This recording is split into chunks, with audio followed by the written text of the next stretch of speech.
Всім привіт! Заїхала BMW E90 на ремонт задньої підвіски частковий. Ось будемо міняти ось ці два салінблоки, бо порослоювалися вже, греблять йому. Так дуже не видно, але можете повірити на слово. І також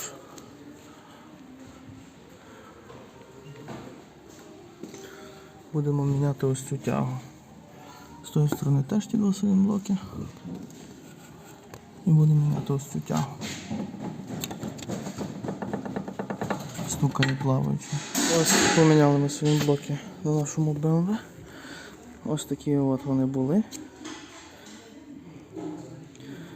Розслоїлися і тукли. Так само цей. Ось. Ну і цей рычаг. Де я вже показував, тут плаваючий і гримить. І все. Можна далі кататися. І не забудьте зайти і підписатися.